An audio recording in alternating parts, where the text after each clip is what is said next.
الله الرحمن الرحيم الحمد لله رب العالمين والصلاة والسلام على أشرف الأنبياء والمرسلين نبينا محمد وعلى آله وصحبه أجمعين. You are watching Studio Islam, and we are pleased here to sit with you and discuss a very important topic in our life. That is the major sins. We are going to refer the book of Imam Al-Dhahabi rahmatullah alayh, Al-Kabair. Of course, there will be some changes, some summarization of that book, but still we are going to have, inshallah, all the major sins which is mentioned in that book. Eighth great sin is the male-to-male homosexuality, liwat. Allah subhanahu wa ta'ala several times in the Quran have mentioned the story of Lut alayhi salam.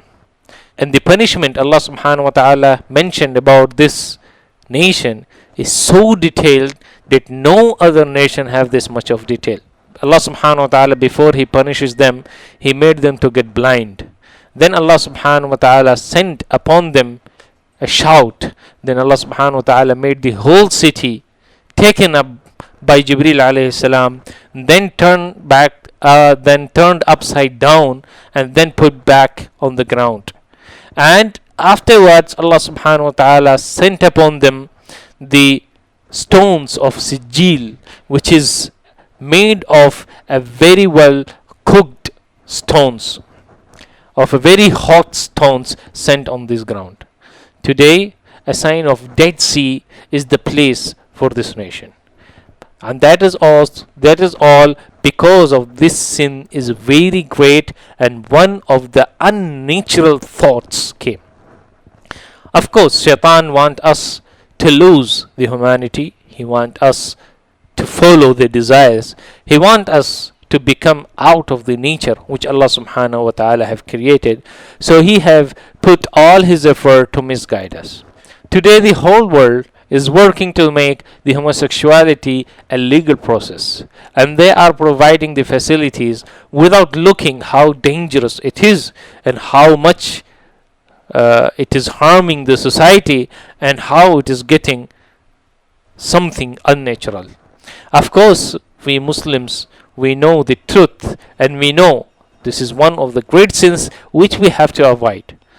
Brothers and sisters, today in our schools, colleges, this disease is spread all over. So there are some steps we need to take to stop it.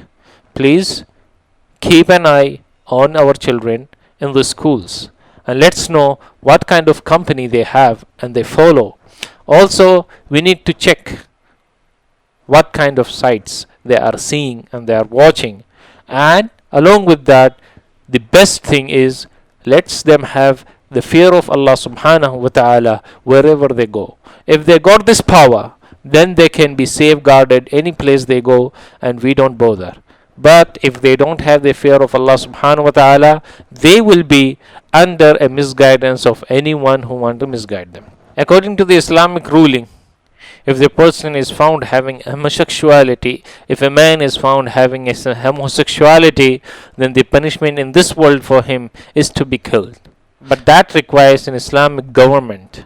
Otherwise, let's work it out and make sure that this sin and this great sin and disaster is not spreading among our society. Let's work it out and let's correct ourselves, and may Allah subhanahu wa ta'ala guide you and me to the paradise.